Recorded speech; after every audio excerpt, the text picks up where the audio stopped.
Hello, Dr. Najim here, and today's video is about head circumference and how to measure head circumference.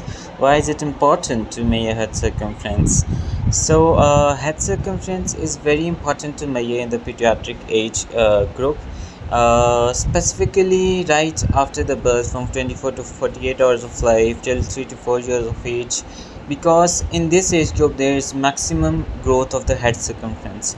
And why this head circumference increases with age, and what does it show? So basically, head circumference is indicator of the brain growth. So it tells you how much the brain is growing.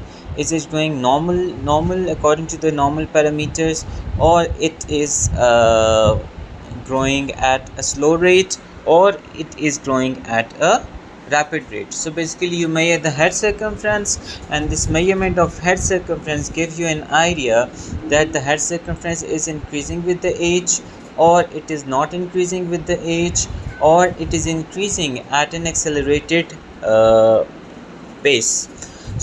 How you measure head circumference is that you take a non-stretchable measuring tape, then you elevate the head a bit. So it is important to palpate the landmarks at which you have to place the measuring tape to measure the head circumference.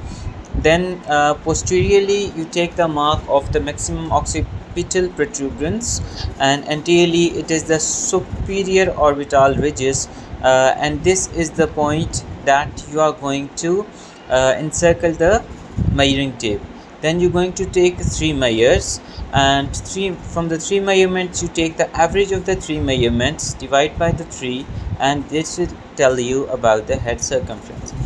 So now the head circumference is then plotted according to the age group.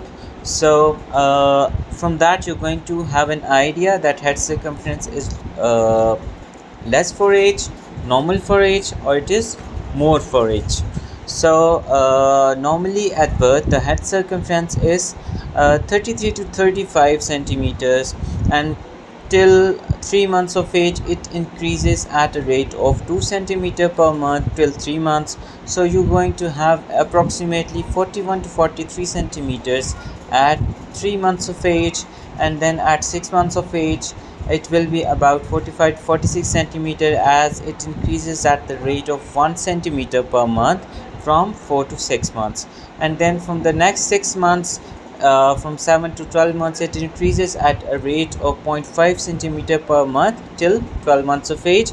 So at 12 months of age you're going to have approximately 45 to 46 centimeters. Then from 1 to 2 years it increases at the rate of 1 centimeter per year, and after 2 years it increases at the rate of 0.2 centimeter per year till 12 years of age, and it is going to give you a head circumference of 52 centimeters, the adult FOC, at about 12 years. So if the head circumference, when you plot, it is less for age, so then comes the formula for the head circumference up to 1 year of age. It can be applied. So this is that you measure the length, you divide the length by 2, then add 9.5 to it. So it is going to give you the head circumference with an error of about 2.5 centimeter, 2.5 centimeter less or 2.5 centimeter more. So and then on the screen you can see the rate of increment of head circumference. As I have already told you, from birth to 3 months it increases at 2 centimeter per month, from 4 months to 6 months at 1 centimeter per month, from 7 months to 12 months 0.5 centimeter per month, and in the second year 1 centimeter per year, and after 2 years till 12 years of age 0.5 centimeter per year, and the adult FOC is 52 centimeters. So the importance of this measurement is that it is an indicator of the brain growth. So if there is a child, if there is an infant or a child whose head is not growing, it means his brain is not growing at the normal rate. So for that, measurement is very much important. When you measure, you come across the finding that the head circumference is less for age. So if the head circumference comes to be less than 5th centile, or more than 3 standard deviation below mean for age and gender, so you are going to label it as microcephaly. And if the head circumference comes to be larger, the head appears larger and you measure it and it comes to be more than 3 standard deviation above mean for age and gender, then you are going to label it as macrocephaly. The causes for microcephaly and microcephaly then are different. Microcephaly, a child with microcephaly with normal development and history of small head in the family, so it appears to be familial microcephaly. There are no syndromic features, no dysmorphism, developmentally the child is normal, there is no developmental deficits or developmental delays. And you're going to find similar head circumference in other members of the family, so it appears to be the familial microcephaly. So it is not that common, it is rare. Other causes include it can be a part of certain syndromes like Raynaud syndrome, Smith-Lemli-Opitz syndrome. It can be a part of torch infections. It can be post-connectaric or post-meningoencephalitic sequelae. And it can be in cases if the child is IUGR or certain other chromosomal disorders.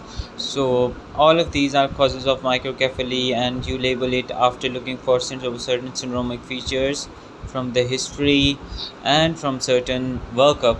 You will find, or from doing CT, you are going to find that yes, the brain parenchyma is shrinked, the sulci are very much prominent, and the gyri are atrophic, and they can be associated ventricular dilatation as well, along with the dilatation prominence of the extraventricular spaces as well. So this is all you find in a child with microcephaly. And in microcephaly there can be certain causes. It can be because of the thick calvarium mass seen in rickets, or in patients with hemolytic anemias, or in patients with achondroplasias, or the skeletal dysplasias. It can be because of the increased brain parenchyma. Increased brain parenchyma can be seen in patients with familial megalencephaly, in which the head circumference more than 95th centile, and there is no ventricular dilatation. Developmentally, the child is normal. Other causes may be certain storage disorders like gangliosidosis and other lysosomal storage disorders, in which you are going to find a large head. Other causes can be if there is dilatation of the ventricular chain, as seen in children with congenital hydrocephalus or hydrocephalus secondary to the meningitis or TB. So in such cases the head circumference is also going to increase at an accelerated rate, and the head circumference will be larger for age more than 3 standard deviation from for age and gender when you plot it over the uh, head circumference growth centile chart. This was all for today for about head circumference, how to measure head circumference, what is the normal value of the head circumference, what can be the possible causes if the head appears smaller or larger than normal.